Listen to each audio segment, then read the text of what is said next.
I'm Stephanie Cole and I'm obsessed with my green overalls that make me look like a cute frog. I'm Monique Hammond and I'm obsessed with grape-shaped earrings. This is the Modern Adults podcast where we explore the modern adult landscape and ask all the dumb questions about adulthood so you don't have to. We really have no dignity. All young men with suits and ties, just sitting in the crowd smoking big cigars. I hope you're ready for what's coming now. I'm the one on the lady that will bring it down.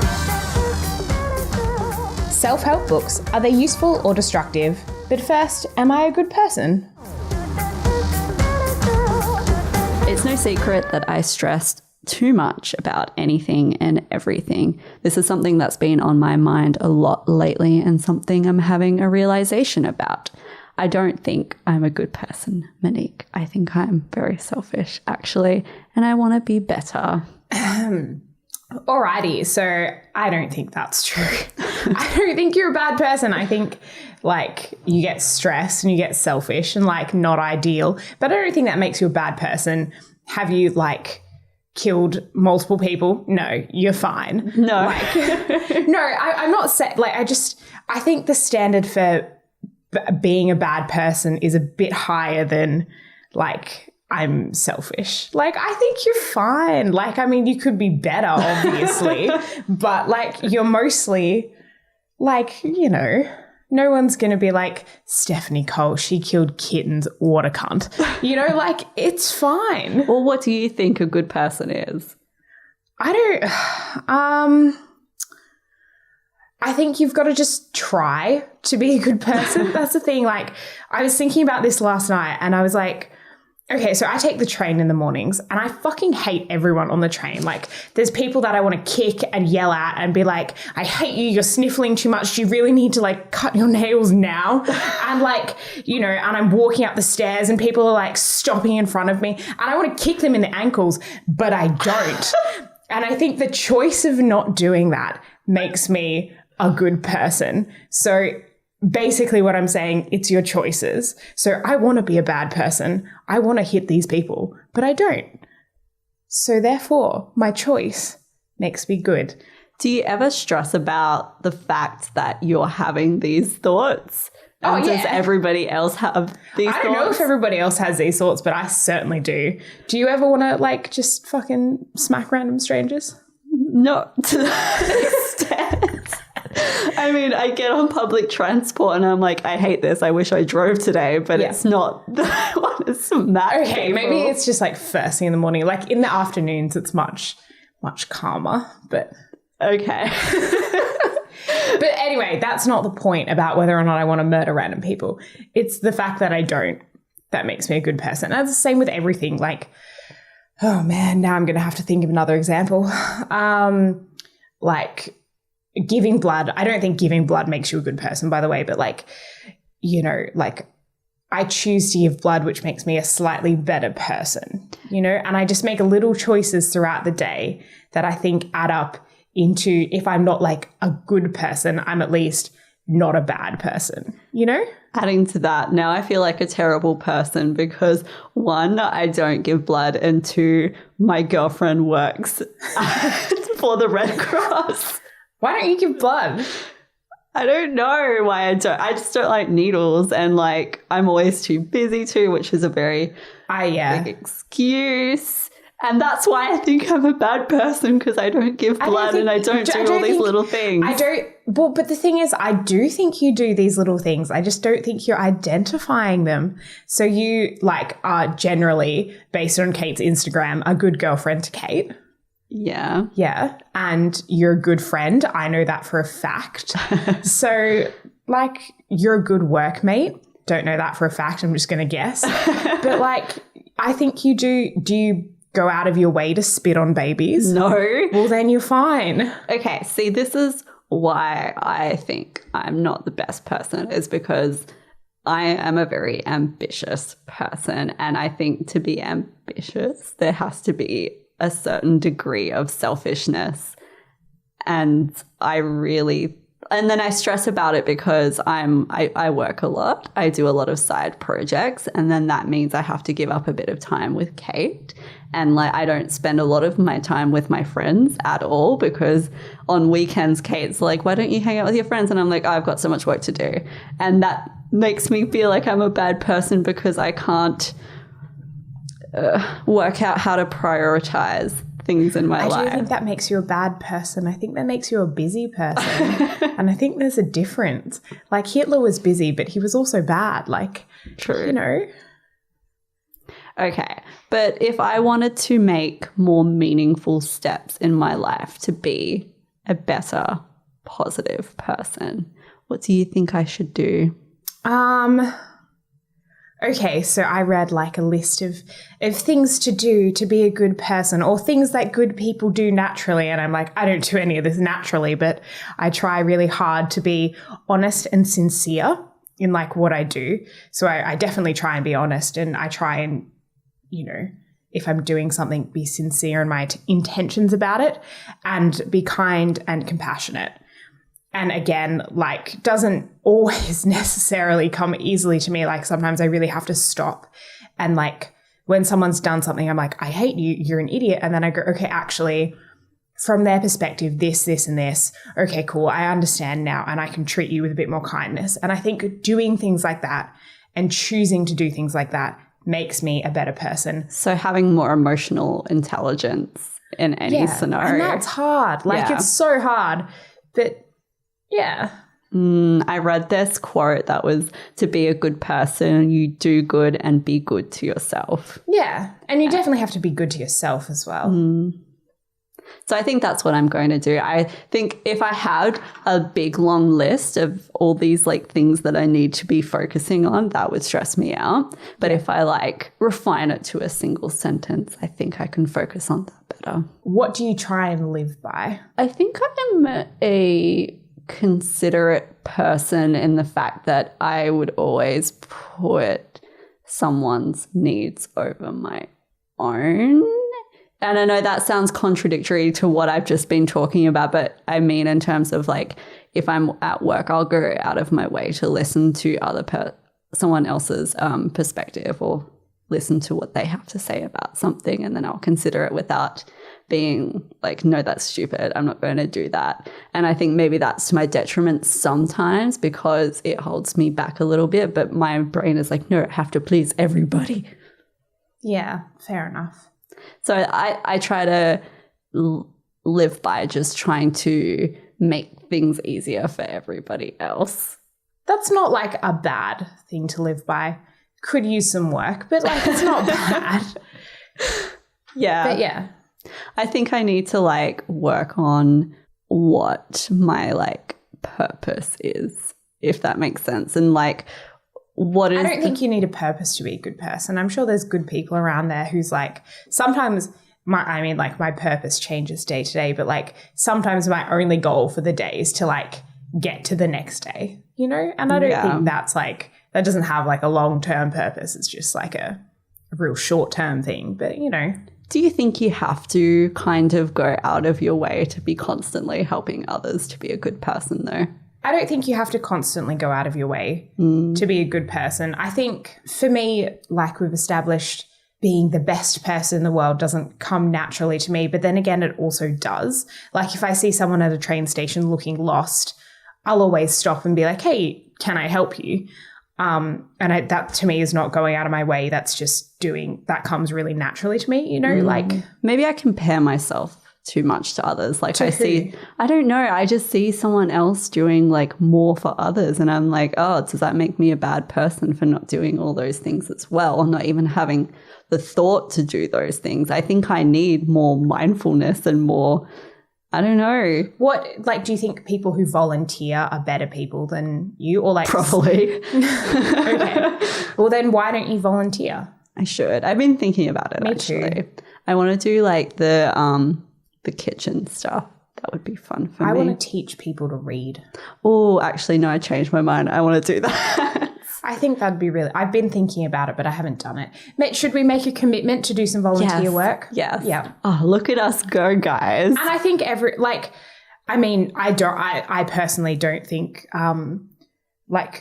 volunteering is amazing. And I don't think people who don't volunteer are bad people. I just think it's just something you do to help out the world. Self-help books. Have you read many, Steph? Yes and no, because I'm not a massive reader. I find self-help in multiple different let's expand this to self-help podcasts. Have you listened to many self-help podcasts? Oh my God, I listen to them every day, all day, every day, because as we established, I'm like very anxious that I'm not a good person. And but I just wanted to talk about my relationship with self-help. It's not necessarily the content I'm consuming that's destructive. It's my relationship with self-help.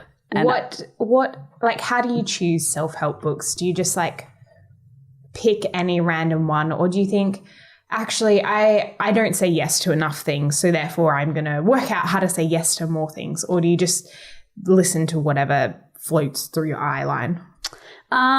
It depends on how I'm feeling at the time. Like, I have a few self-help podcasts that are not necessarily under the self-help kind of category, but I listen to them and I consume them on a daily basis because it makes me think about things in a broader sense. So they're not necessarily self-help in by definition, but it's kind of like in that category. Can you give me an example? Okay, so I listen to the Mamma Mia Out Loud podcast, and it's 3 women just chatting about what women are talking about in the world this week. Yep. And I like listening to it because it makes me understand what issues women are going through in the world. That's not a self-help podcast. Yes, it is.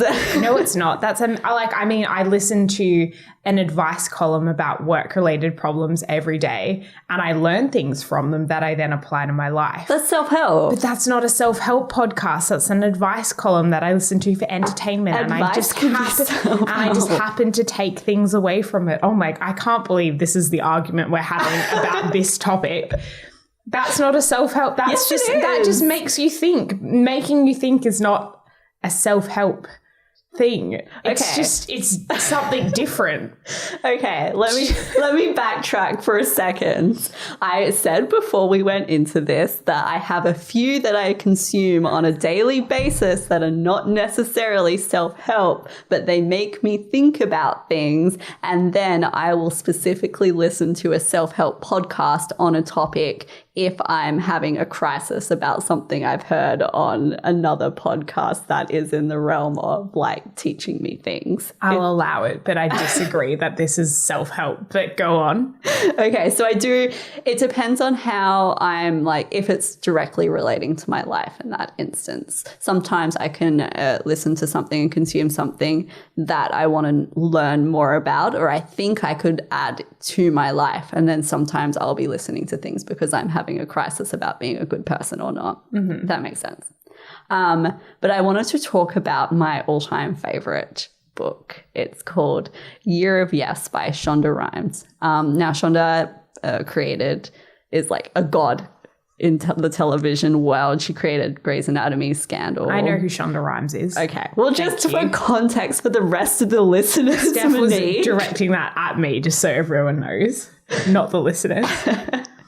And the concept of the book came about because someone said to her, you never say yes to anything. And so for a full year, she decided to say yes to everything in a bid to transform her life. And she did. And I think that is an overreaction to a comment.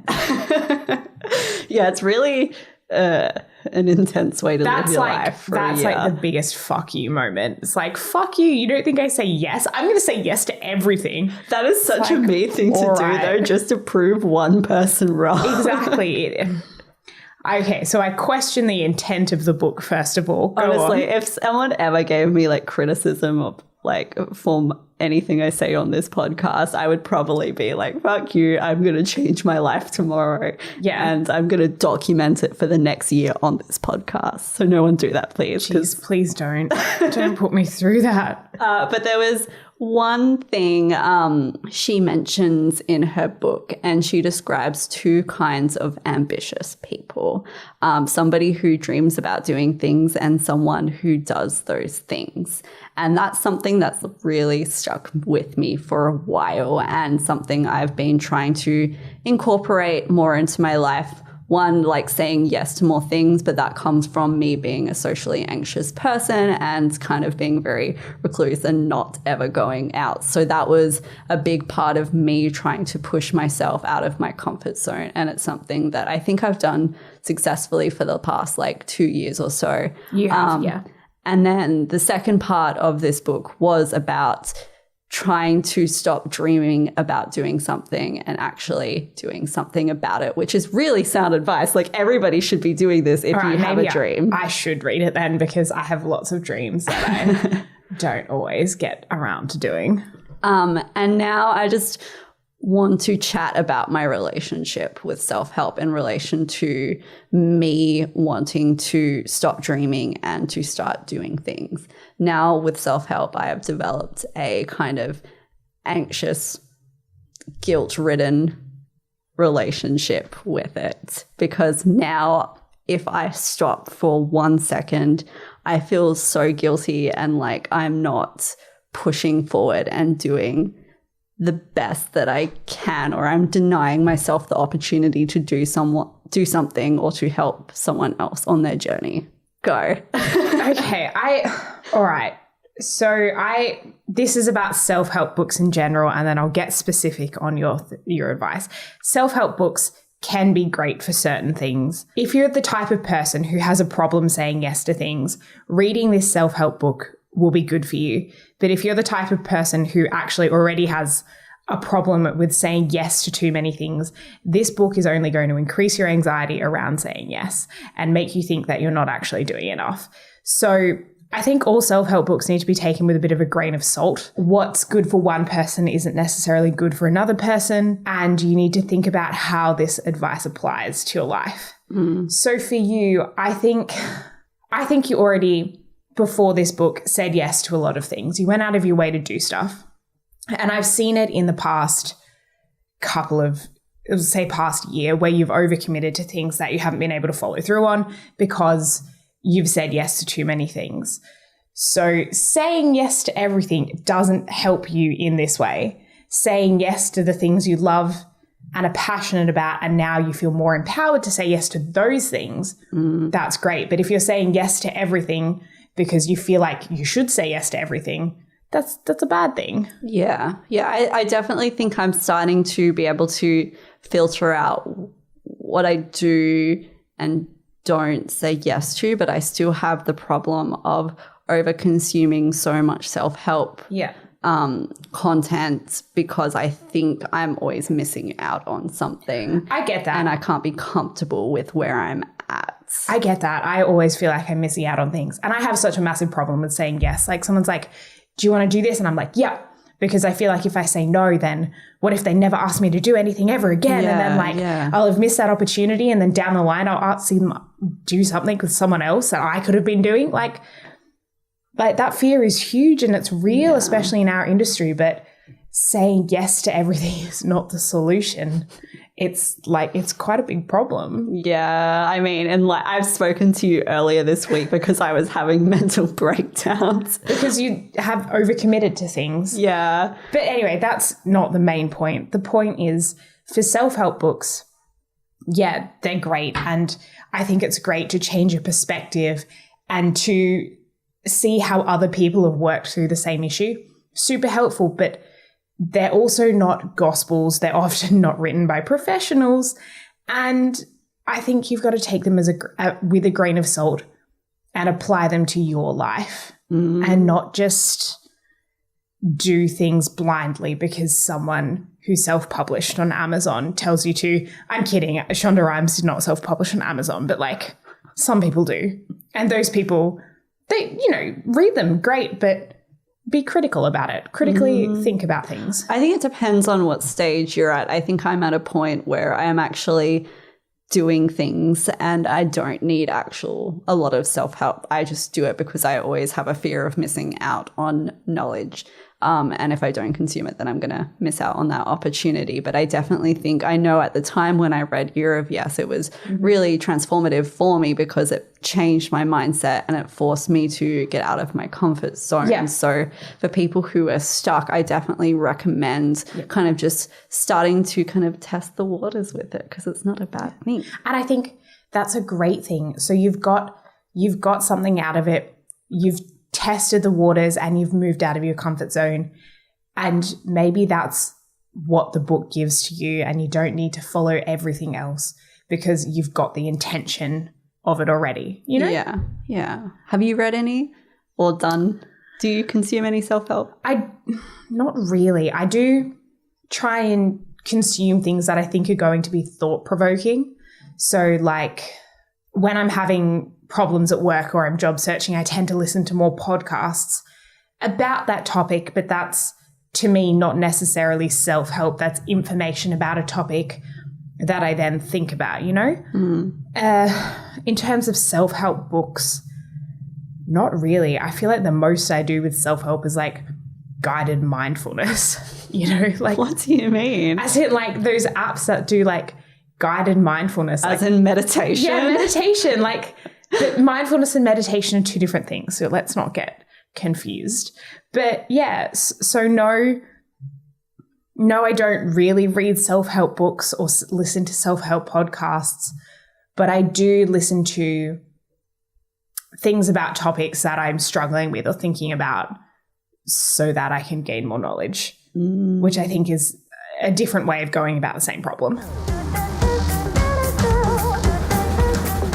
That's it for today's episode. You've been listening to Modern Adult. If you'd like to stay in contact or share your thoughts about the episode, head to our Facebook page, Modern Adult Podcast. If you like what you hear, please leave a review on iTunes and spread the word, and let's self-help this bitch together. Please cut that.